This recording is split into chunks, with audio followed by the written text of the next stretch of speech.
नमस्कार, मैं हूं नगमा। स्वागत है आपका एनडीटीवी सॉल्यूशन समिट में। मेरे साथ मेरे सहयोगी विष्णु सोम। इस समिट के द्वारा हम ये चर्चा कर रहे हैं कि कैसे खुलेगी कोरोना मुक्त भारत की राह, जहां पूरे दिन देश के जाने माने नेता, डॉक्टर एनडीटीवी पर इस संकट का हल निकालने के लिए चर्चा कर रहे हैं। ये खास समिट है कोरोना मुक्त भारत की राह भारत में, क्योंकि आज फिर कोरोना का नया रिकॉर्ड बना है। पहली बार देश में 2.5 लाख से ज्यादा मामले आए हैं और इसलिए हमारे साथ एक पूरा पैनल है डॉक्टर्स का। Vishnu. Nagma, thank you very much. We've got some of the best panelists on this program, healthcare experts who for the last 1 year have been fighting this pandemic. Their thoughts at this juncture really affect all of us. On this program, we're joined by Dr. Randeep Guleria. He is the director of the All India Institute. Dr. Shashank Joshi, member of the Maharashtra COVID Task Force. Dr. Srinath Reddy, president of the Public Foundation for India. And Dr. Jaleel Parker, who is the senior pulmonary consultant at Lilavati Hospital in Mumbai. Also, Dr. Harsh Mahajan, senior vice president at Nat Health and a founder and chief radiologist at Mahajan Imaging. I'd like to thank you all very much for joining us. Dr. Guleria, it's great that we get to speak to you almost every week. Now, in the month of December, this mutant strain in the United Kingdom, what's called the UK strain, was well established. That country's healthcare system was on its knees. They went into a lockdown for 3 months to sort that out. At that stage, shouldn't we have been more alert to what was going to come our way or potentially come our way? Yes, I think we should have been more alert because we had 2 or 3 things happening. We had one is that population which we knew was susceptible based on the serosurveillance data. And secondly, we also knew that there were variants circulating in the world, especially the UK variant and the emerging variants from Brazil and from South Africa, which had a chance of being more infectious, and it was only a matter of time when they would be prevalent in our own country. So I think there was a little bit of complacency, if I may say so, at that point in time, and that was probably driven by the fact that our cases really came down to a near low, and the vaccination started rolling out, and people felt that with that we may not have another wave. But even if we go back more than 100 years ago to the 1918-19 pandemic, this is almost exactly what happened, that there was a huge surge after the first wave, which was related to the same thing, people feeling that the pandemic is over, getting together, enjoying, partying, and allowing the virus to spread. This is more or less what happened now, and we are seeing a huge surge as far as the second wave is concerned. Doctor Guleria, ये second wave मान रहे हैं आप, इसमें जब पहली दफा भारत में जो पहली वेव थी उसमें इतनी ज्यादा दिल्ली और बड़े शहरों की बात करें तो इतनी संख्या नहीं थी। अभी दिल्ली में पॉजिटिविटी दर जो है बढ़कर फिर से 30% हो गई है, बल्कि 58% केसेस जो हैं वो 5 राज्यों में सीमित हैं। ऐसे में अभी दिल्ली की अगर बात करें तो वीकेंड लॉकडाउन एक तरह से है, कर्फ्यू है। ये स्थिति पहुंच गई है पर चीजें जो हैं वो बंद नहीं हुई हैं। आपको लगता है कि इससे और ज्यादा उछाल आया है? क्या करने की जरूरत है अभी? तो मेरा ये मानना है कि हमें 3-4 चीजें एकदम करनी चाहिए। सबसे पहली चीज हमें ये करनी चाहिए कि हमें इन्फेक्शन को रोकना चाहिए, उसको फैलने से रोकना चाहिए, और हमें उसके लिए पूरे कदम उठाने चाहिए। अब हम ये कर सकते हैं कि जहाँ जहाँ इन्फेक्टिविटी रेट ज़्यादा है, पॉजिटिविटी रेट ज़्यादा है, जहाँ जिस एरियाज में, वहाँ पे एक टाइप का स्ट्रिक्ट कंटेनमेंट हो, जिससे उस एरिया में लोगों को बाहर नहीं जाने दिया जाए। कंटेनमेंट 2 हफ्ते का हो, जो उसका इंक्यूबेशन पीरियड है। उस टाइम वहाँ सब लोगों की टेस्टिंग, ट्रैकिंग, ट्रीटिंग और आइसोलेशन हो, जिससे हम सब जो वहाँ पे पॉजिटिव केसेस हैं उनको ट्रीट कर पाएं, उनको आइसोलेट कर पाएं और इन्फेक्शन को फैलने से रोकें। और जगह कोविड अप्रोप्रिएट बिहेवियर निभाएं, वो भी बहुत ज़रूरी है। दूसरी चीज़ जो बहुत ज़रूरी है कि क्राउड्स ना इकट्ठे होने दें, क्राउड्स पे बिल्कुल बैन होना चाहिए। तीसरी चीज़ जो है वो वैक्सीनेशन को हम बिल्कुल बूस्ट दें, जितना हम वैक्सीनेशन ड्राइव आगे बढ़ा सकते हैं। तो जो हम पहले कर रहे थे 6-7 महीने पहले, कि हमने देश को कई जोन्स में बांट दिया था, red, yellow, green zones. Based on infectivity rate we can convert areas into different zones, और उन जोन्स के में जहाँ जहाँ केसेस बढ़ रहे हैं और ये बीमारी ज़्यादा फैल रही है, वहाँ पे हमें स्ट्रिक्ट कंटेनमेंट करने की ज़रूरत है। इसके साथ साथ, क्योंकि जैसे जैसे हमारे केसेस बढ़ेंगे, हॉस्पिटल रिक्वायरमेंट, इंफ्रास्ट्रक्चर रिक्वायरमेंट भी बढ़ेगा, तो उस पर भी पूरा ध्यान देना चाहिए, जिससे हम ज़्यादा से ज़्यादा कोविड बेड्स बनाएं, ऑक्सीजन पॉइंट्स क्रिएट करें और जो कोविड केयर है उसकी तरफ भी पूरा ध्यान दें। Okay. Dr. Shashank Joshi, again, there are benefits and there are problems with hindsight, but when you several weeks back, more than a month, easily more than a month, started highlighting and saying, no, this is not normal, this is not the old strain, this is a new variant, there is something more transmissible, the clinical evidence is overwhelming, did you just sort of encounter a brick wall that you ran into at that stage? Because that's exactly what is happening now. No, I do agree, Vishnu, that almost when we saw a peak test positivity rate of 53% in Amravati, I clearly thought that this was a cluster spreading faster transmissible strain, but the genomic data could not corroborate with it. But definitely there has to be a zero tolerance for COVID inappropriate behavior. And what set in there was an exponential tsunami-like rise, which started originally from Vidarbha and less exposed regions in a better socioeconomic status, later on spread to Maharashtra and now has spread to India. And I think this is something where two things are responsible. Number one is behavior of people at large was very, very complacent. And we had to have, from a public health policing angle, zero tolerance to COVID appropriate behavior. Strain or no strain, these strains will come and go. I agree. And we have to be absolutely strict on adherence to COVID appropriate protocols. And there has to be zero tolerance. Look at East. The whole Eastern world, whether it is Taiwan, Japan, Singapore, even a small country like Thailand, they have zero tolerance for non-masking. And I think that is the place where we probably faltered. So I think people's cooperation as well as zero tolerance for people who are not cooperating. This was mandatory and we could have stemmed it. We are still, I'm an optimist. See, it's a fast spreading strain, but also excellent recovery, low case fatality rate. Only thing is currently our healthcare infrastructure is overwhelmed by the sheer numbers. And these numbers have stumped us. And that is why we are under a huge strain. I am not denying that it's a grim situation.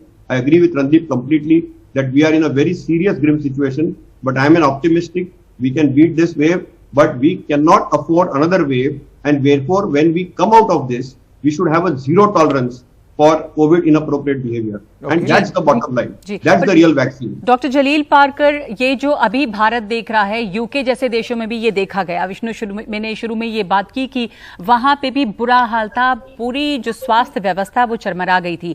अभी जिस स्थिति में हम हैं, जैसा doctor Shashank Joshi बता रहे थे अभी, क्या आप मानते हैं कि जो नया स्ट्रेन है वो क्या स्ट्रेन है, वो कितना खतरनाक है, इसके लक्षण क्या है? क्योंकि इस समय बहुत असमंजस में है लोग कि ये क्या वेरिएंट है, इसका लाइन ऑफ ट्रीटमेंट क्या हो, पहले वाले से कैसे अलग है, ज्यादा तेजी से फैलता है, ज्यादा खतरनाक है, मोर्टेलिटी ज्यादा है, क्या आप इस पर कुछ स्पष्टता दे सकेंगे? मैडम, ऐसे है कि ये कोविड के बारे में मुझे लगता है आज तक हम सब बौखला गए हैं, किसी को कुछ पता नहीं है। हमारे पास लिमिटेड दवाइयां हैं और उस लिमिटेड दवाइयों में भी कमी है। अब ट्रीट कैसे करना, कैसे नहीं करना, यही पहले हमको मुश्किल काम लग रहा है। 6 महीने हमारे से तो 6 महीने आगे ये लोग थे अपने वेस्टर्न वर्ल्ड, लेकिन उनसे सीख के ही हम लोग ने अपनी प्रोटोकॉल्स इलाज के शुरू कर दिए थे। अब ये स्ट्रेन ये है या स्ट्रेन वो है, जो साइंटिस्ट हैं जो इस पर रिसर्च कर रहे हैं वो अपनी डेटा बिल्कुल देंगे, लेकिन उसको वक्त लगेगा। तो हम उस डेटा के लिए, उस स्ट्रेन के लिए नहीं रुकते हैं। हम तो ये देख रहे हैं कि अभी अगर मरीज हमारे पास आता है जिसको ऑक्सीजन लग रहा है, जिसको वेंटिलेटर की जरूरत है, उसको हम कैसे बचाएं। और हमारी कोशिश यही रहती है कि हम इसका इलाज करें। दवाइयां कुछ नई आई नहीं है, स्ट्रेन कोई भी बदल रहे हो उससे हमको इस वक्त फर्क नहीं पड़ रहा है। इस वक्त तो हमको जद्दोजहद से ये करना है कि इसका इलाज कैसे करें। दवाइयां कुछ जो है वही है, उसमें कुछ दवाइयां हम लोग ने बंद कर दी हैं क्योंकि वो काम नहीं कर रही हैं, क्योंकि कोविड के बारे में हम सीखते जा रहे हैं। और अभी चूंकि 1 साल हो चुका है, हम काफी कुछ सीखे हैं, लेकिन अगर हम स्ट्रेन्स के बारे में उसी पे तवज्जो दें, उसका कोई मकसद हल नहीं होता उससे। इस वक्त हमको जरूरत यह है कि हमको ऑक्सीजन चाहिए, हमको जो इंजेक्शन जो हैं, रेमडेसिविर है, टोसिलिजुमैब है, ये दवाइयां हमको चाहिए, हमको बेड्स चाहिए।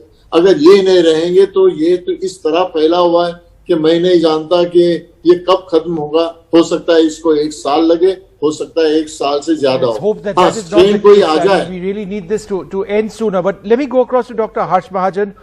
Dr. Mahajan, as one of the most experienced radiologists in the country, clinically now, in this second wave and this new strain or whatever, what are you seeing? What are you seeing in scans?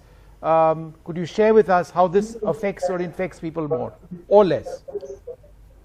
See, I think essentially between the virus that we had in the first wave and the one in this wave, despite the fact that there may be mutant viruses which are playing a role, radiologically, we have not seen so much of a difference. At times, we do see that there may be slight early development of lung lesions, and that the lung lesions may be more severe. But then this is only anecdotal evidence. There is no analysis that we've been able to do, because actually this wave has just come in the last 3 weeks and it's kind of overwhelmed us. What I can tell you is that many more people are coming to get a CT scan done. And somehow, despite the fact that we radiologists are saying not everyone needs a CT, there is a specific indication for getting a CT scan done. We are seeing crowding and a lot of waiting for a CT scan. I would, through your channel, like to, suggest that CT scan is really indicated in those patients where the oxygen level falls and falls to below 94%. It may also be useful in those cases where the RT-PCR test comes negative, and even a repeat RT-PCR comes negative. Then a CT scan may be done to see the typical lesions. And actually in UP, they've said that a patient can be admitted with a negative RT-PCR even if a CT scan shows the lesions, which I think is the right thing, because it may take time for RT-PCR to come positive. In any case, it's has a sensitivity of about 70%. But this narrative that's doing the rounds, that get a RT-PCR, if it comes positive, rush for a CT scan, that is absolutely wrong. We need not do it, because do remember there's also radiation involved, and especially in ladies, we are giving radiation to the area of the breasts, which especially in the younger lot, we want to avoid at all costs. Of course, where it's necessary, we have to do it. We have to do it very quickly. It's very useful even in follow-up to see whether your treatment is working or not, but it has to be done in a definite indicated clinical situation and not for all and sundry. तो doctor Srinath Reddy, यही सवाल मैं आपसे जानना चाहती हूँ, आपका क्या तजुर्बा रहा है, किस केस में सिटी स्कैन की जरूरत होती है? इस मौजूदा स्ट्रेन में हमने ये देखा, हमारे आसपास तमाम लोग, जानने वाले, रिश्तेदार, कॉलीग्स, ज्यादातर केसेस में लंग्स अफेक्टेड हुए हैं, और उस हालत में जब बुखार नहीं उतरता मरीज का तो वो सीटी स्कैन के लिए भी जाते हैं, डॉक्टर की एडवाइस पे भी, और एक पैनिक भी है, पैनिक रेमडेसिविर को भी लेकर रहा। आपका क्या तजुर्बा रहा है? जो पेशेंट्स आ रहे हैं पिछले बार के मुकाबले, उसमें क्या फर्क है? क्या कुछ गंभीरता में, फेटलिटी में क्या देखा है आपने? देखिए, मैं तो अभी हॉस्पिटल में मरीजों को देखता नहीं हूँ, तो मैं जो कुछ भी मेरा अनुभव है, जो मैं सीखा हूँ दूसरे लोगों का अनुभव से, मैं उसके बारे में मैं कह सकता हूँ। देखिए, एक तो किसी का भी डायग्नोसिस बनाना है तो कई सारी चीजों का हमें ध्यान में रखना चाहिए। एक तो क्लिनिकल फीचर्स, जो सिम्टम्स है और साइंस है, और कई बार ऐसे होते हैं कि मरीज खाली क्लिनिकल डायग्नोसिस पे ही, उसी के आधार पर हम कोविड का निर्णय ले सकते हैं। और अगर जैसा डॉक्टर महाजन ने कहा, ऑक्सीजन का जो स्तर है वो ठीक है, वो 94% से नीचे नहीं उतर रहा है, और सांस का तकलीफ कोई नहीं है, तो घर में ही उनका इलाज हो सकता है। जरूरी नहीं है कि अस्पताल को खींच के ले जाएं और एक्सरे और सीटी स्कैन करवाएं। अगर हालात कुछ अलग है, उनका सांस में तकलीफ है, और अगर ऑक्सीजन का स्तर नीचे हो रहा है, तब तो जरूर हॉस्पिटल में ले जाना चाहिए, और वहां पे तो एक्सरे होगा ही, और शायद दूसरा आरटीपीसीआर वगैरह टेस्ट भी होगा, और अगर आवश्यक हो तो फिर सीटी स्कैन होगा। मगर एक तो मैं कहना चाहता हूं कि केवल आरटीपीसीआर के आधार पर ही अगर हम कोविड का डायग्नोसिस बनाने लगे तो कुछ केसेस मिस हो जाएंगे। तो सारी चीजों का हमें ध्यान में रखना चाहिए। क्लिनिकल डायग्नोसिस, एक्सपोजर हिस्ट्री, क्या इस व्यक्ति दूसरे व्यक्तियों से काफी नजदीक संपर्क रहा है उनका, जिनको कोविड का बीमारी हुई है, जिनका डायग्नोसिस हुआ है, ये सारी चीजों का ध्यान में रखते हुए हमें इस व्यक्ति का जो है प्रोबेबिलिटी, कितना खतरा है इनको कोविड होने का, कितना पॉसिबिलिटी है, तो उसका निर्णय लेना चाहिए। अगर हर व्यक्ति को हॉस्पिटल जाना हो, हर एक व्यक्ति को एक्सरे कराना हो या सीटी स्कैन कराना हो, तो कोई मतलब नहीं है। कई सारों को घर में ही इलाज हो सकता है, और फजूल का अगर हम हॉस्पिटल खींच के ले जाएं तो वहां पे शायद कुछ इन्फेक्शन होने के खतरा बढ़ेगा। No, that's an important point. That, knowing when to go to a hospital, because there's a threat of infection, further infection, other infections in hospital we need to be worried about. Dr. Guleria, everybody wants to become a doctor these days because they are hearing about medicines, people are panicking. So in simple terms, when does a patient need remdesivir? What is the difference between remdesivir and a steroid? Is it a steroid? What is dexamethasone? What is ivermectin? And what is FabiFlu? Okay, so when we start looking at the treatment strategies for COVID-19, it is evolving, but we have learned a lot over the last 1 year. Remdesivir is basically an antiviral drug. It was basically developed for the management of Ebola, and that is where the evolution of remdesivir happened. But initial studies were done to look at its utility as far as COVID-19 was concerned. The first paper that came out from China actually was a negative study and showed it was of no use. It did not show remdesivir had much effect, and this was the first study which was published in the New England Journal of Medicine. Subsequent studies did show that remdesivir was useful only in people who had moderate to severe disease in decreasing the hospital stay by about 4 days. There was no mortality benefit. By taking remdesivir, the study did not show that you could save lives. You could just decrease the hospital admission, and it was only found to be useful, and it was given when your saturation fell to around 94 or less, or there were infiltrates in the chest x-ray. So this was usually around the 5th to the 7th day. There is no utility of giving remdesivir on the first day, and the data does not support it. There have been doctors who have argued, I hold regular EICUs with many hospitals across the country. Many doctors have argued that they feel that they should give remdesivir on day 1 because it's antiviral and it will kill the virus. The data is not there that it is that effective as an antiviral drug. As of now, we don't have a good antiviral drug. And I personally feel that we've done a lot of aggressive research in developing a vaccine, but we've not developed a treatment for COVID-19. Let's be honest about it. We don't have a good antiviral drug. Even the other drugs that you mentioned, favipiravir, is basically an antiviral which was for influenza. It is a drug approved for the treatment of influenza after the H1N1 pandemic. And there are studies which have looked at it. There is a randomized control trial which has shown it may be useful even for another viral infection, Ebola. But the data for COVID-19 is not strong enough. And therefore, again, it's not something that can be recommended. And even if you look at the national guidelines or the guidelines from our institute, which we've updated recently, we don't really promote FaviFlu that aggressively. Same is true for ivermectin. So none of these drugs are very useful.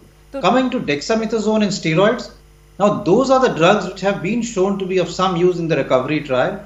But again, I would like to stress that it's not only the drugs, it's the timing of the drugs which is also very, very important.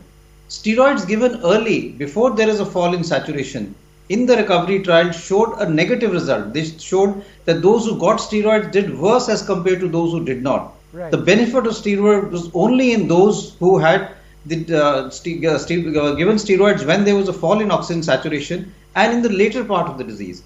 As a matter of fact, previous data for viral infection, including for swine flu, H1N1, was negative for steroids. The utility of steroids is only for the cytokine storm or the inflammatory reaction which occurs after the viremia. So in my opinion, steroids are very useful but should not be given early. They should be given if your saturation is falling, if you're having infiltrates in the lung. Along with that, they can really be life-saving and they can actually save lives. but giving it too early may actually promote more viral replication and may actually cause more harm. Same is true for tocilizumab, which is basically a drug which is for cytokine storm. Unless you have evidence that you are having cytokine storm late in the disease, there is no point in giving tocilizumab. Again, it decreases your immunity to a large extent, and we have seen people who have had fungal infection after getting tocilizumab because it really decreases your immune system, and therefore again, the drugs are useful, but the timing of drugs has to be very, very critical. You can't just give one cocktail on day one and assume that the patient will be all right and something will work. That strategy is totally not correct. Doctor Guleria, इसी पे मैं आगे आपसे पूछना चाह रही हूँ कि फिर ऐसे में बहुत कंफ्यूजन है, बहुत असमंजस है लाइन ऑफ ट्रीटमेंट में देश भर में। आप शीर्ष डॉक्टर हैं यहाँ दिल्ली में, all India institute of medical sciences, तो क्या दवाएं हैं जो वर्क कर रही हैं, क्या लाइन ऑफ ट्रीटमेंट होना चाहिए? क्योंकि यही दवाएं दी जा रही हैं रेमडेसिविर के लिए, ब्लैक मार्केटिंग के अलावा लंबी लंबी लाइंस लगी हुई हैं। प्लाज्मा थेरेपी के लिए हम तमाम लोगों के पास में एसएमएसेस आते रहते हैं कि प्लाज्मा, उसमें भी कहा गया कि ज़रूरी नहीं है कि ये लाइफ सेविंग हो, तो इस पे क्या कहेंगे आप? तो मैं ये कहूँगा कि बीमारी का जो हम एवोल्यूशन है वो समझना ज़रूरी है। शुरू के कुछ दिन में जो हम कहते हैं फेज 1 में, जिन लोगों को कोविड होता है उनको बुखार होगा, बॉडी एक्स होंगी, गले में दर्द होगी, थोड़ी खांसी भी हो सकती है और उनकी सैचुरेशन नॉर्मल रहेगी। 80% ऑफ लोग जो हैं वो इस स्टेज में ही रहेंगे और आस्ता आस्ता वो बिल्कुल ठीक हो जाएंगे। और अगर हम बात करें ट्रीटमेंट की, इंटरनेशनली हम देखें, चाहे यूके की डेटा की बात करें, यूएस की डेटा की बात करें, यूरोप की डेटा की बात करें, वहां पे सिर्फ सिम्टोमेटिक ट्रीटमेंट दिया जाता है। बुखार है तो आप बुखार की दवाई लीजिए, अपने मल्टीविटामिन लीजिए और उसी सपोर्टिव ट्रीटमेंट से आप ठीक हो जाएंगे। अगर आप दूसरे फेज में चले गए, स्टेज 2 में चले गए, जहां पे शुरू में आपकी ऑक्सीजन सैचुरेशन कम हो सकती है, बुखार और तेज हो सकता है, इन स्टेज में क्लोज मॉनिटरिंग की जरूरत है। और जैसे अभी डॉक्टर श्रीनाथ रेड्डी और डॉक्टर महाजन ने कहा कि अगर इस स्टेज में ऑक्सीजन कम हो रही है तब इस स्टेज में जरूरत पड़ सकती है उन 20% जो इस स्टेज में पहुंचते हैं उनको डिटेल्ड इन्वेस्टिगेशन करने के लिए, इंक्लूडिंग पॉसिबली सीटी स्कैन। इस स्टेज में ऑक्सीजन की जरूरत पड़ सकती है और यहीं पे हम सोचते हैं कि रेमडेसिविर की जरूरत पड़ती है, स्टीरॉइड्स की जरूरत पड़ सकती है और कुछ हद तक डेटा है, ये अगेन इतना स्ट्रॉन्ग डेटा नहीं है, पर कन्वालेसेंट प्लाज्मा की जरूरत भी पड़ सकती है। और इसमें भी मेजॉरिटी ऑफ पीपल जो है वो इस ट्रीटमेंट से ठीक हो जाते हैं। कुछ ऐसे लोग हैं जो थर्ड स्टेज में पहुंच सकते हैं, जहां पे आपकी बॉडी जो है, वायरस आपके बॉडी से चला गया है, वायरस रेप्लिकेशन खत्म हो गया है और आपका इम्यून सिस्टम जो है वो हाइपर एक्टिव हो गया है। तो you have what we call a cytokine storm और हाइपर इन्फ्लेमेटरी रिस्पॉन्स। आपका बॉडी का इन्फ्लेमेशन जो है वो एकदम सेल्फ डिस्ट्रक्ट मोड पे चला गया है।